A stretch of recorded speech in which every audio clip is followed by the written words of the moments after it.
السلام علیکم۔ قرآن پڑھتے ہوئے ہماری نیت کیا ہوتی ہے؟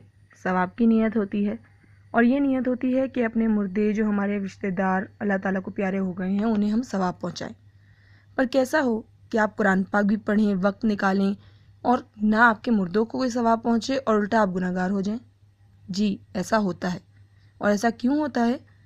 یہ ہوتا ہے مخارج کی کمی کی وجہ سے، قواعد کی کمی کی وجہ سے۔ اب مخارج اور قواعد کیا ہیں اس کو ہم سمجھ لیتے ہیں۔ آپ کو میں اس کو انگلش سے سمجھاتی ہوں۔ انگلش میں ایک ورڈ ہے بوٹ اور ایک ورڈ ہے گوٹ، BOAT بوٹ، GOAT گوٹ۔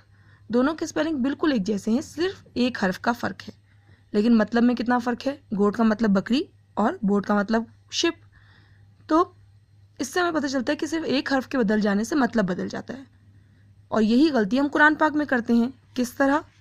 ہم قاف کو جب مخرج سے ادا نہیں کرتے تو ہم اسے کاف کی طرح ادا کر دیتے ہیں۔ تو قرآن پاک میں ایک لفظ آتا ہے قلب، جو دو نقطوں والے قاف سے ادا ہوتا ہے، پر اگر ہم اس قاف کو ادا نہیں کرتے تو ہم پڑھتے ہیں قلب، جو نعوذ باللہ بن جاتا ہے کتا۔ قلب کا مطلب دل اور قلب کا مطلب کتا، تو مطلب میں کتنا فرق آ گیا۔ اسی طرح قرآن پاک میں لفظ آتا ہے علیم، جو عین سے ہے، پر جب ہم عین کو ادا نہیں کرتے تو اس کی آواز حمزہ سے مل جاتی ہے، اور حمزہ کی آواز میں جب علیم پڑھا جائے تو اس کا مطلب ہوتا ہے دردناک، تو مطلب بدل جاتا ہے۔ اسی طرح نصر اللہ، صاد سے نصر اللہ، اگر ہم اس میں صاد کے مخرج کو ادا نہیں کرتے تو اس میں سین کی آواز آتی ہے نصر اللہ، تو اس کا مطلب ہے نصر اللہ کا مطلب ہے مدد، اور نصر اللہ کا مطلب ہے گدھا۔ تو نعوذ باللہ ہم مطلب کو کتنا بدل دیتے ہیں، تو ثواب ملنے کی بجائے الٹا ہم گناہ گار ہو جاتے ہیں۔ اسی طرح قرآن پاک کی ایک صورت میں آتا ہے لا اعلم، نہیں جانتے۔ اگر ہم لا کو نہ کھینچیں تو اس کے بعد اگر اس کا الف کو ہم نہیں پڑھتے اور اس میں مد کی تختی کا استعمال نہیں کرتے، قواعد کا استعمال نہیں کرتے، تو اس کا مطلب ہو جاتا ہے لیے جانتا ہے، یا آتا ہے لا اعبدو، کہ میں عبادت نہیں کرتا، اور اگر ہم لا کو مد کی تختی کی صحیح قواعد سے نہ پڑھیں تو وہ بن جاتا ہے لیے عبادت کرتا ہوں، تو ہم کفریہ کلمات پہ کہہ دیتے ہیں اس طرح۔ تو مخارج کو پڑھنا بہت زیادہ ضروری ہے۔